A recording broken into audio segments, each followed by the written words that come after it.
At 8:42 a.m. on February 14, 1933, Richard Teller's hands shake as he reads the telegraph now spreading across the country like wildfire. Bank suspends withdrawals, gold reserves depleted. The message is identical to the one he warned would happen years earlier. Outside, lines stretch around every major bank in New York. Men holding paper dollars demand gold coins the banks no longer have. Teller watches clerks quietly lock vaults, turning customers away. He sees panic spreading, radios blaring rumors, crowds chanting that the dollar is dying. For years they mocked him as paranoid, called his warnings ridiculous, fear-mongering, even unpatriotic. But now, the impossible is unfolding in real time. The U.S. banking system is freezing, one institution at a time. Teller knows what comes next. The gold standard, America's sacred anchor, is about to snap, and the country will never be the same. The Prophet in the Wilderness, November 1928. Columbia University's Economics Department, 4th floor. Rain drums against tall windows overlooking Morningside Heights. Inside a cramped office lined with books and scattered papers, Richard Teller sits hunched over calculations that will haunt him for years. He is 42 years old, unremarkable in appearance, wire-rimmed glasses, thinning hair, a worn tweed jacket with patches at the elbows. His colleagues know him as methodical, sometimes obsessive, the kind of professor who answers simple questions with 20-minute explanations. Students find his lectures dense. Other faculty find him tiresome. But Teller possesses something rare, the ability to see systems not as they appear, but as they function beneath the surface. For 3 months, he has been studying Federal Reserve gold reserve data with the intensity of a surgeon examining an X-ray. The numbers tell a story most economists refuse to see. The United States operates on the gold standard, every dollar backed by gold, held in vaults across the nation. Citizens can walk into any bank and exchange paper currency for gold coins at a fixed rate. This system, sacred and unquestioned, forms the bedrock of American financial confidence, but Teller sees the flaw. It is not in the mathematics of reserve ratios or the mechanics of fractional banking. It is in human nature itself. He sets down his pencil at 11:47 p.m. and stares at the conclusion he has reached. If enough Americans simultaneously demand their gold, the entire banking system will collapse. Not slowly, not theoretically. Immediately and catastrophically. The logic is brutally simple. Banks hold only a fraction of their deposits in actual gold. They lend the rest, creating new money through the multiplier effect. This works perfectly, until it doesn't. The moment the public loses confidence and demands physical gold, banks face an impossible choice: honor withdrawals and drain their reserves to zero, or refuse and trigger the very panic they fear. It is a trap with no escape, a system that functions only as long as people believe it will function. The warning. Nobody Wanted Teller publishes his findings in the Journal of Political Economy in March 1929. The paper is titled Systemic Vulnerability in Gold-Backed Fractional Reserve Banking, a Liquidity Crisis Model. 27 pages of dense analysis, charts showing gold reserve flows, mathematical proofs of cascading failure. The response is swift and dismissive. A reviewer at the American Economic Association calls it needlessly alarmist speculation divorced from practical reality. The Chicago Tribune runs a small piece mocking the Columbia professor who thinks Americans will suddenly stop trusting banks. A colleague at Harvard writes that Teller has confused theoretical edge cases with actual risk, but the harshest criticism comes from those with the most to lose. Banking associations denounce the paper.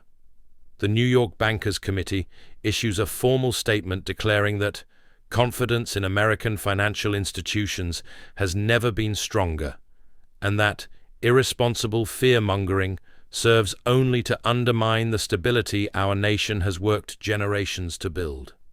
Teller receives 3 letters from Treasury Department officials. They are polite but firm. His analysis, they suggest, while intellectually interesting, fails to account for the stabilizing mechanisms built into the Federal Reserve System. The panic he describes could not happen. The Fed would intervene. Markets would self-correct. His scenarios require an impossible cascade of failures. At a faculty dinner in May 1929, a senior economist corners Teller near the wine table. "You're damaging your career, Richard," he says quietly. "This gold hoarding fantasy, it makes you look paranoid. The gold standard has survived wars, panics, depressions. It will survive whatever imaginary crisis you've dreamed up." Teller tries to explain. The gold standard survived previous crises precisely because they were contained, regional, manageable. But a synchronized national panic, a true crisis of confidence, would be different. It would be unstoppable. The economist walks away mid-sentence. The ticking clock. October 1929. The stock market collapses. Fortunes evaporate in hours. By November, banks across the Midwest begin failing. Small institutions first, then larger ones. The Federal Reserve cuts interest rates, but deflation tightens its grip. Prices fall, wages fall, debts become impossible to service. Teller watches the crisis unfold with grim recognition. This is not yet the disaster he predicted, but it is the precondition. The match has been struck. Now the question is whether it will reach the powder keg. By 1930, bank failures accelerate. 400 banks close in the first 6 months. Depositors grow nervous. Lines form outside troubled institutions. Withdrawals increase, but most people still take paper currency. The gold standard holds, barely. Teller publishes a follow-up article in early 1931. This time his tone is urgent. He includes specific triggers: foreign gold outflows, declining industrial production, rising unemployment, creating psychological contagion. He predicts that when confidence finally breaks, the public will not trust paper. They will demand gold. And when they do, the reserve system will collapse within weeks. The article is rejected by 3 journals before a small academic quarterly agrees to print it. 600 copies circulate among economists and policy analysts. Most dismiss it. A few quietly take notice. One of those who reads it carefully is a mid-level Federal Reserve analyst in Washington. He writes Teller a confidential letter. "Your analysis is correct," the letter says, "but what you're describing cannot be prevented by policy alone. If the psychology shifts, we have no tools to stop it. We can only hope the public never loses faith all at once." Teller files the letter in his desk drawer. He does not sleep well anymore. The calm before. By mid-1932, the American economy is in free fall. Unemployment reaches 23%. Industrial production has dropped 40% from its 1929 peak. Breadlines stretch through city streets. Dust storms ravage farms across the plains. But the gold standard survives. Banks continue converting paper to gold on demand. The Federal Reserve's gold reserves, while depleted, remain above the minimum legal requirement. The system holds. Teller gives a lecture at Princeton in November 1932. 30 people attend. He walks them through the mechanics of the coming crisis. He uses charts, historical examples, psychological studies. He shows how bank runs become self-fulfilling prophecies. Once started, they cannot be stopped by reason or reassurance. During the question period, a young graduate student raises his hand.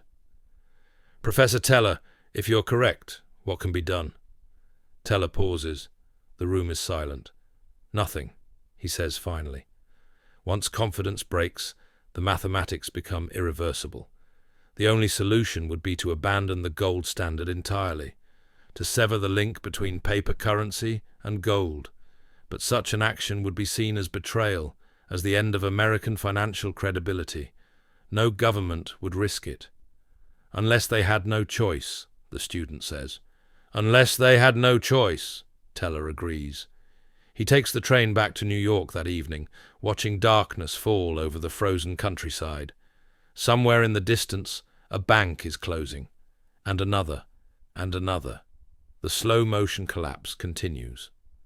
The first tremor, January 12, 1933, 9:15 a.m., Detroit, Michigan. The Guardian Trust Company, a respected institution with 17 branches and $84 million in deposits, does not open its doors. A handwritten sign taped to the glass reads, "Temporary suspension of operations. Further information forthcoming." By noon, crowds gather outside every branch. Police are called to maintain order. Depositors demand explanations. Bank officials, pale and evasive, promise that everything will be resolved shortly. They lie. The Guardian Trust is insolvent, its gold reserves gone, its assets frozen. The failure sends shockwaves through Michigan's financial system. Other banks, fearing contagion, begin restricting withdrawals. Depositors, sensing danger, pull money from healthy and troubled institutions alike. The psychology Teller predicted is beginning. Within 48 hours, Michigan's governor declares an 8-day banking holiday, a euphemism for closing every bank in the state. 34 other banks are on the verge of collapse. The holiday is meant to provide breathing room, time to organize a rescue. Instead, it triggers the national awakening Teller feared. If Michigan's banks are frozen, people reason, then no bank is safe. The gold rush begins January 15th through January 28th. The crisis metastasizes. In Cleveland, lines form before dawn outside First National. In Baltimore, depositors camp overnight to be first through the doors. In St. Louis, police erect barricades to manage crowds that stretch 3 blocks. But this time, they are not asking for paper currency. They are demanding gold. Teller stands in line at Chase National Bank in Manhattan on January 22nd. He is not withdrawing money, he is observing. The line moves slowly. Ahead of him, a businessman in a wool overcoat reaches the teller window and pushes forward a stack of bills. "Gold coins," he says. $20 eagles, as many as this will buy. The teller counts the bills twice, then disappears into the vault. She returns with a canvas bag heavy with coins. The transaction takes 11 minutes. Behind the man, 30 others wait with the same request.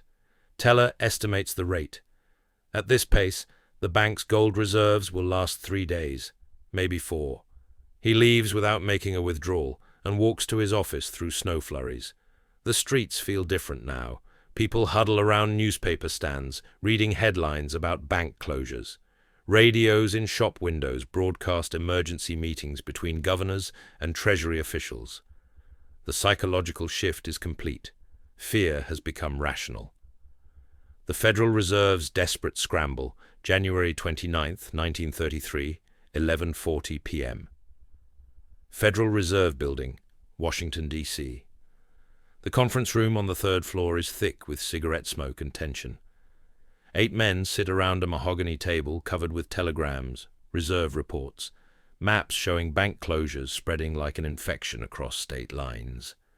Eugene Meyer, governor of the Federal Reserve Board, removes his glasses and rubs his eyes. He has not slept in 36 hours. The numbers before him are catastrophic. Gold reserves are hemorrhaging. In the past 2 weeks, $420 million in gold has been withdrawn from the banking system, converted from paper currency and removed from circulation. The Federal Reserve's gold coverage ratio, legally required to remain above 40%, now teeters at 41%. If withdrawals continue at the current rate, the Fed will breach the legal minimum within 9 days. At that point, every action becomes illegal. The central bank itself becomes insolvent.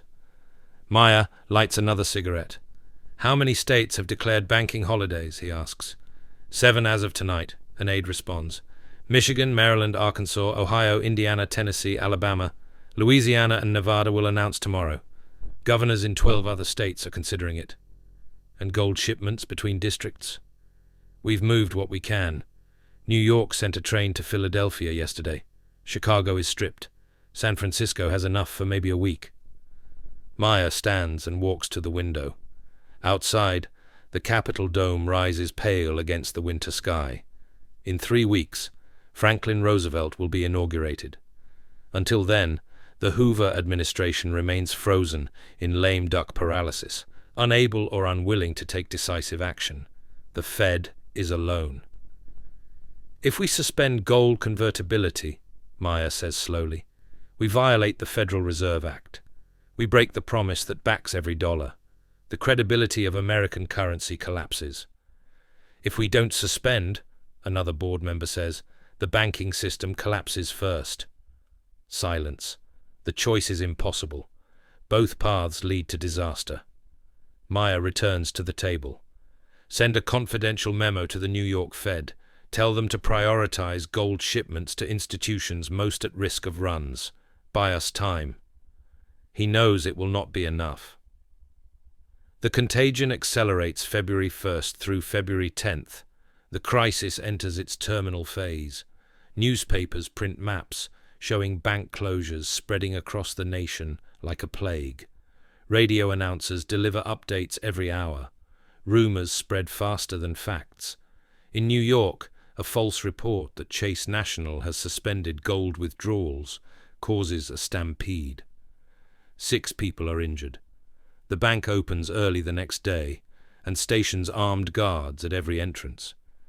In Philadelphia, a depositor demands his savings in gold.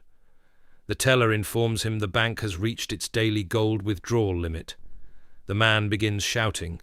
Within minutes, 200 people flood the lobby. Police are called. The bank closes 3 hours early. In Chicago, banks quietly implement informal rationing. Sorry, sir. We can only convert $500 to gold per customer today. Can you come back tomorrow? Perhaps paper currency would be more convenient. But the public is no longer fooled. Paper currency is the problem. Gold is safety. Teller receives phone calls from former colleagues, from journalists, from government officials who once dismissed him. They want to know what happens next. They want reassurance. They want solutions. He tells them the truth. The system is in terminal failure. Confidence cannot be restored by speeches or interventions. The panic must exhaust itself, or the government must fundamentally break the rules that created the crisis. Most hang up before he finishes. February 14th. The Telegraph. At 8:42 a.m., Teller sits in his office reading the morning's telegrams. They arrive in rapid succession, each one confirming his mathematical predictions with eerie precision. Merchants Bank of Boston suspends gold withdrawals effective immediately. First National of Pittsburgh closes pending reorganization. California banks report critical reserve depletion. He sets down the papers and walks to the window. Below, on Broadway, a line has formed outside New York Trust Company. It stretches around the corner. Hundreds of people standing in the cold February wind, clutching withdrawal slips and cloth bags for carrying coins. Teller knows what they do not. The gold is already gone. The vaults are nearly empty. The clerks inside are converting paper to gold at a rate that will deplete reserves by noon tomorrow.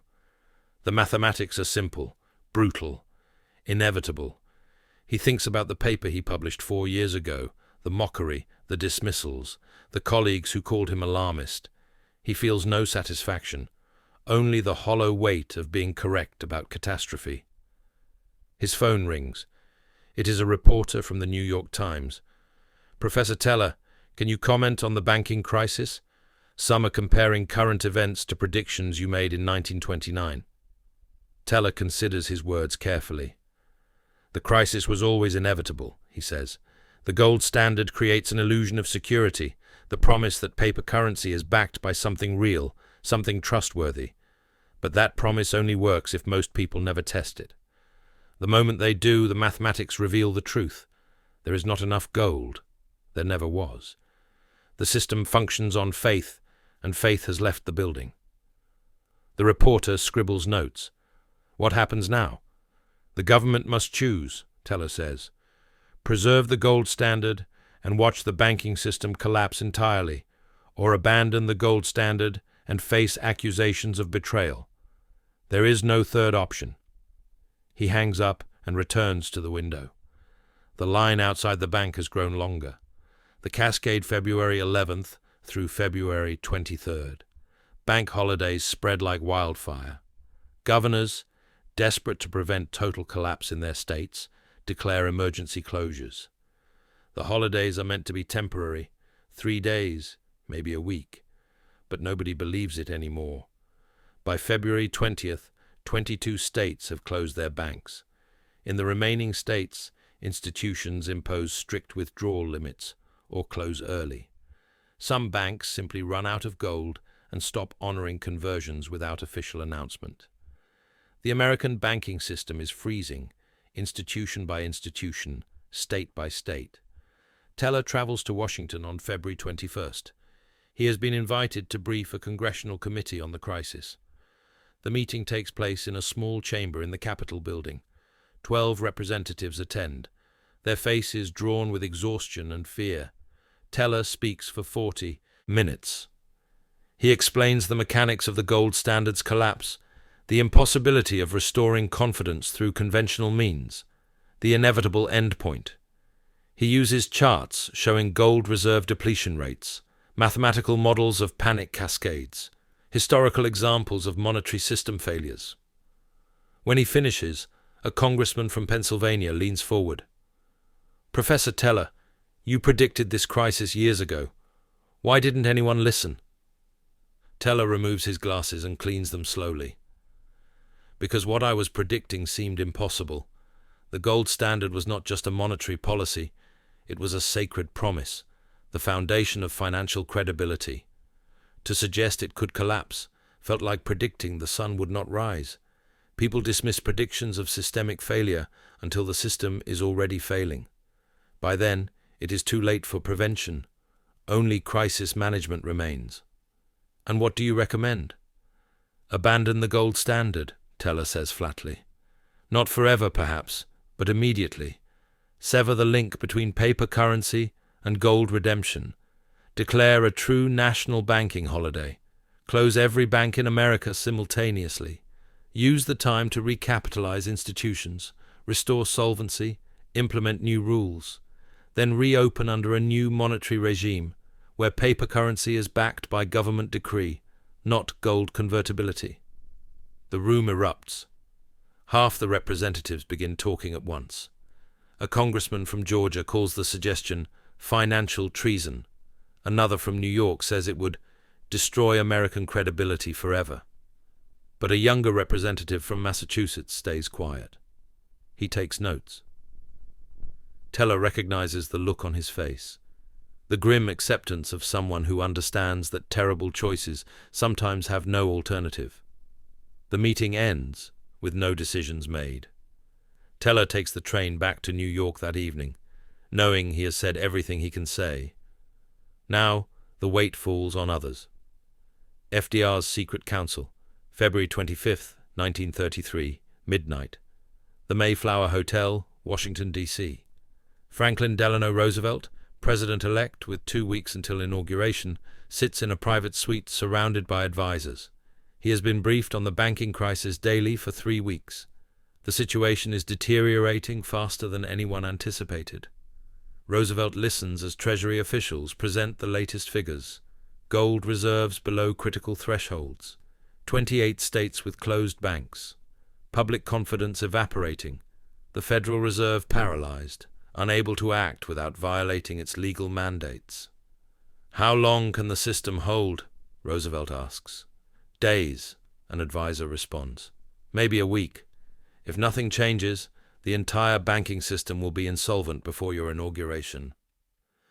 Roosevelt lights a cigarette and considers the impossible situation he is inheriting. He cannot act until March 4th, when he officially assumes office. But by then, there may be no functional banking system left to rescue. What are the options? He asks. The advisors present 3 scenarios. First, Do nothing and hope the panic subsides, a strategy everyone agrees is fantasy. Second, implement partial measures, extended banking holidays, gold export embargoes, Federal Reserve emergency lending, actions that might slow the collapse but cannot stop it. Third, take radical action, close every bank nationwide, suspend gold convertibility, restructure the entire monetary system. The third option is unprecedented. It would require invoking emergency powers under the Trading with the Enemy Act, a wartime statute never used in peacetime.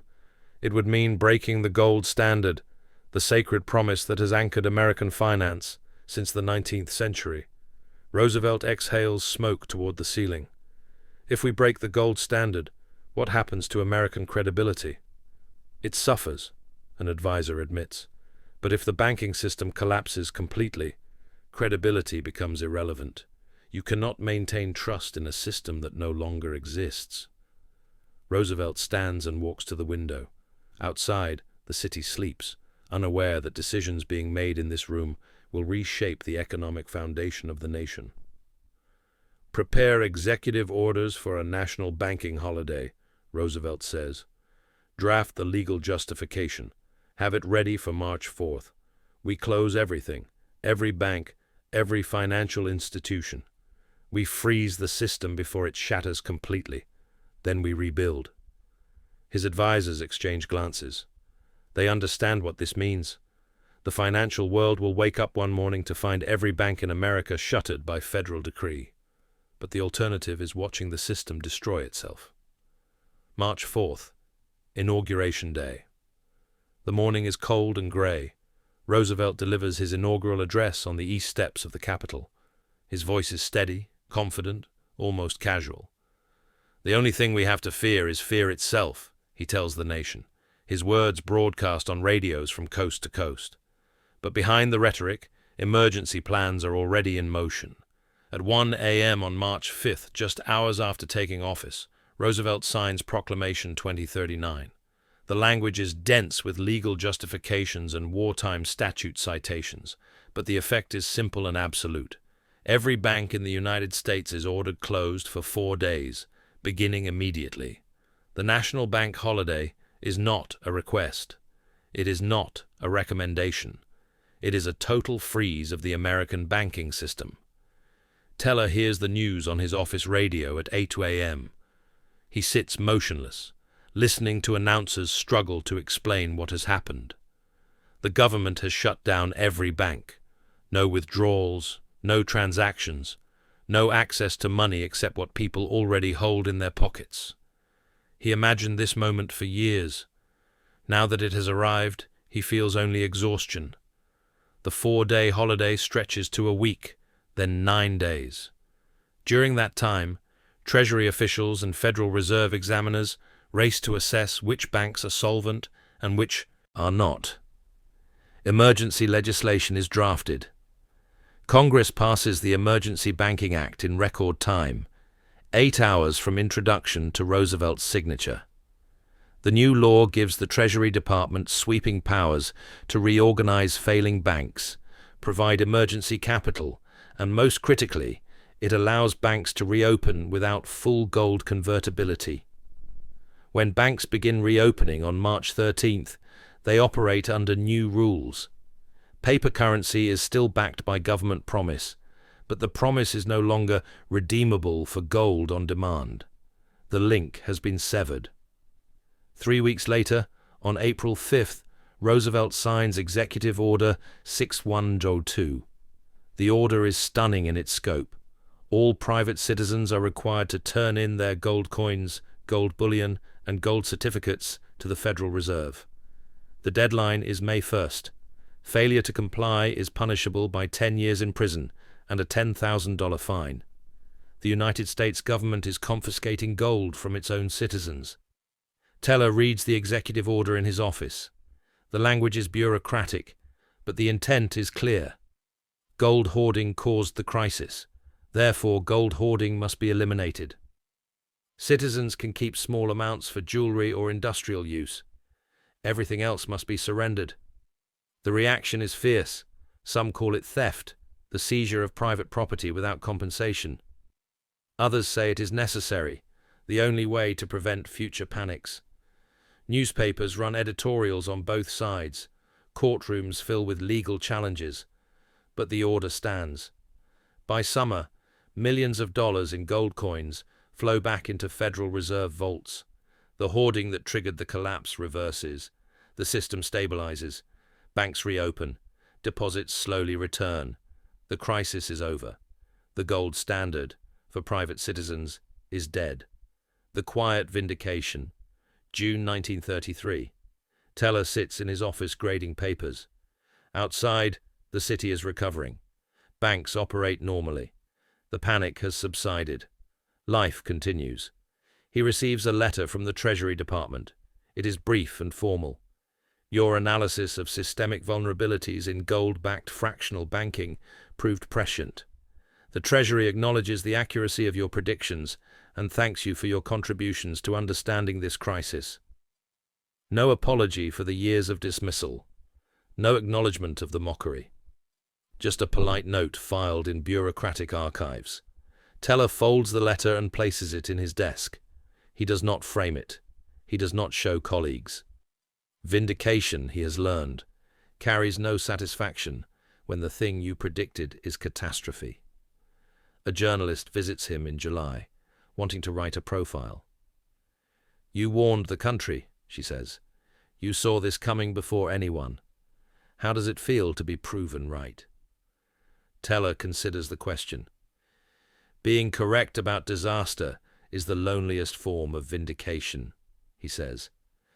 I spent years trying to prevent this crisis. I failed. Thousands of banks collapsed. Millions lost their savings. Families were destroyed. Yes, my analysis was accurate. But accuracy without prevention is just advanced observation of tragedy. The journalist's article runs in a small academic publication. 600 people read it. Teller is mentioned in a few economic journals over the following months. His predictions cited as an early warning that went unheeded. Then the attention fades. The new monetary order. By 1934, the gold standard exists only in modified form. The dollar is still theoretically backed by gold, but citizens cannot redeem currency for coins. The government sets a new gold price, $35 per ounce, instead of the previous 20.67, effectively devaluing the dollar by 41%. Foreign governments can still exchange dollars for gold, but strict controls limit these transactions. The United States is on a gold standard in name, but the mechanics have been fundamentally altered. The promise that triggered the crisis, that any citizen could walk into a bank and demand gold, is gone forever. Economists debate the implications. Some argue the abandonment of gold convertibility represents the death of sound money, the beginning of an era where currency is backed only by government decree and public confidence. Others say it was necessary pragmatism, the only solution to an impossible crisis. Teller writes one final paper on the subject in 1935. It is published in the Quarterly Journal of Economics and later cited in graduate seminars on monetary history. The paper's thesis is straightforward. Monetary systems do not collapse from mathematical failures. They collapse from psychological ones. Numbers can be managed, debts restructured, reserves replenished. But trust, once broken, cannot be restored through policy alone. The gold standard did not fail because there was insufficient gold, he writes. It failed because people simultaneously demanded proof that the promise was real. Any system built on promises only works if those promises are never fully tested. The moment of testing reveals whether the foundation is genuine or illusory. In 1933, America tested its monetary foundation and found it wanting. The forgotten prophet. The years pass. Teller continues teaching at Columbia until his retirement in 1948.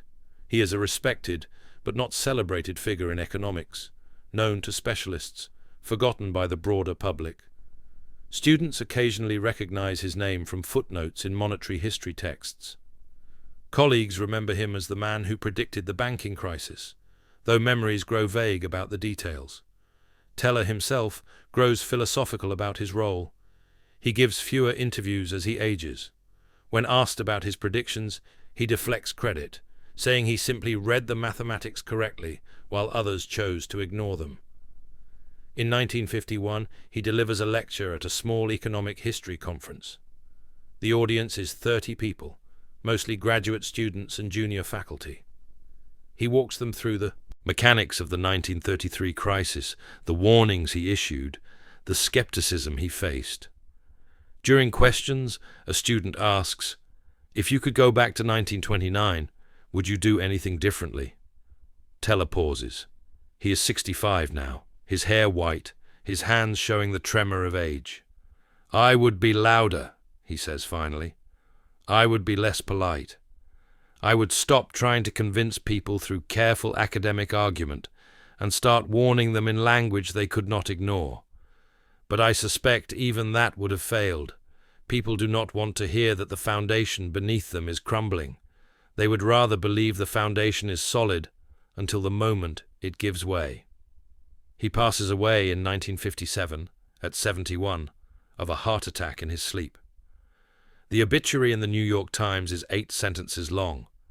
It mentions his academic career, his work on monetary theory, and briefly notes that he predicted vulnerabilities in the gold standard prior to the 1933 banking crisis. No statues are erected. No buildings bear his name. His papers are donated to Columbia's library, where they sit in archive boxes, used occasionally by doctoral students researching Depression-era economics. The hidden lesson. Decades later, economists studying financial crises revisit Teller's work. His 1929 paper becomes a case study in how systemic risks are identified, dismissed, and ultimately realized. Central bankers cite him when discussing confidence cascades and bank-run dynamics. Policy analysts reference his predictions when modeling modern financial stability. In 2008, during the global financial crisis, a Federal Reserve economist includes Teller's analysis in a briefing paper on liquidity risk. Teller understood what many still fail to grasp, the paper notes. Financial systems are not primarily mathematical constructs. They are psychological ones. The numbers matter, but confidence matters more. When confidence breaks, mathematics alone cannot repair it. The lesson Teller tried to teach in 1929 becomes conventional wisdom by the 21st century. Systemic fragility often lies not in the obvious numbers, reserve ratios, interest rates, deficit levels, but in the hidden assumption that the system will continue functioning. The moment that assumption is tested, everything changes. Modern central banks now operate with tools Teller never imagined. Deposit insurance to prevent bank runs, lender of last resort facilities to provide unlimited liquidity, communication strategies designed to maintain confidence even during crises. These mechanisms exist precisely because 1933 proved that confidence, once lost, can destroy any system, no matter how carefully constructed. The final word.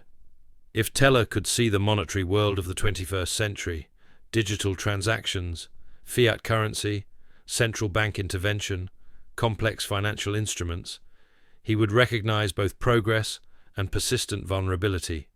The gold standard is gone, replaced by systems built entirely on managed confidence. Paper. Money has given way to electronic ledgers. The mechanics have changed, but the fundamental truth remains. Money, at its core, is trust given form. It works because people believe it works. The moment belief falters, the entire structure teeters. This is not a flaw. It is the nature of money itself. Teller spent his life studying this reality. He saw it with mathematical clarity, warned about it with academic precision, and watched helplessly as the crisis unfolded exactly as predicted.